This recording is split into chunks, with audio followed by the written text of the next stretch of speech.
দুই ব্যক্তির মধ্যে ঝগড়া লাগানো। এখন যে নকশাটা আনছি, হাজির স্ক্রিনে নকশাটা দেখতেছেন, দুই ব্যক্তির মধ্যে ঝগড়া। তা মূলত ভিডিওটা সম্পূর্ণ ভিডিওটা না টাইনা দেখলে বুঝতে পারবেন, এবং নিয়ম কারণ আছে এটার ভিতরে অনেকগুলো। তা সর্বপ্রথম কোন ব্যক্তিরে করবেন? আপনি ভালো মানুষকে ঝগড়া লাগাবেন, এটা কাজ আমি অনুমতি থাকবে না, করবেন না।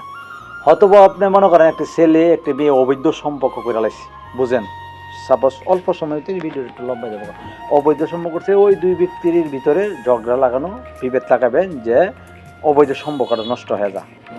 অথবা যে কোনো এক এক বন্ধু আর এক বন্ধু দুজনে মিলা, দুই শত্রু মিলা, মনে করেন দুইজন ওই এলাকার সবচেয়ে খারাপ ব্যক্তি, ওই দুইজন একসাথে হইলে ওই এলাকার কোনো রাতের ঘুম হারাম হয়ে যায়, মনে করেন এরকম ধরনের দুই ব্যক্তির ভিতরে ঝগড়া লাগাবেন। কিভাবে লাগাবেন? মনোযোগ সহকারে সম্পূর্ণ ভিডিওটা না টাইনা দেখেন। তো সর্বপ্রথম স্ক্রিনে যে নকশাটা দেখছেন, আপনারা ওই দুই ব্যক্তির পায়ের নিচে মাড়ি আনতে হবে। আপনারা দুই ব্যক্তির পায়ের নিচে মাড়ি আনতে হবে শনি হর্তাক মঙ্গলবার।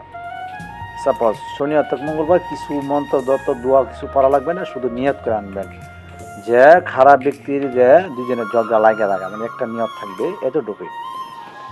আনার পরে একটা মূর্তি বানাবেন, একটা পুতুল বানাবেন। বানানোর পরে এই পুতুলটা করবেন কি খোদাই করে, মানে সুগায়া খোদাই করে, এই যে নকশাটা স্ক্রিনে যে নকশাটা আপনারা দেখছেন, আমার স্ক্রিনে যে নকশাটা লিখবেন দুই ব্যক্তির নাম, প্রথম এক ব্যক্তির নাম, পর দ্বিতীয় আরেক ব্যক্তির নাম, সুন্দর মতন উল্লেখযোগ্য নামটি কইরা আপনারা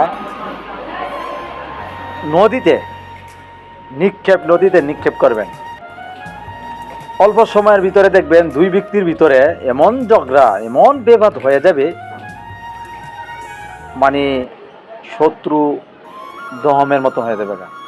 তবে যারা কাজটি করবেন অবশ্যই নিয়ম কারণ দিয়ে বুঝা কাজ করবেন। আর এটা পাওয়ারফুল অনুমতি দেখবো আমার চ্যানেলে যদি যারা সাবস্ক্রাইব এবং লাইক শেয়ার করেন, তারা সাবস্ক্রাইব করে থাকলে পরবর্তীতে নতুন কোনো ভিডিও আমি ছাড়লে আপনারা পেতে পারেন। শিক্ষণীয় কবিরাজি বিদ্যা, বিভিন্ন তান্ত্রিক তন্ত্রমন্ত্র বিদ্যা শিখতে থাকেন। আজকে পর্যন্তই, ভালো থাকবেন। আসসালামু আলাইকুম রহমতুল্লাহি ওয়া বারাকাতুহু।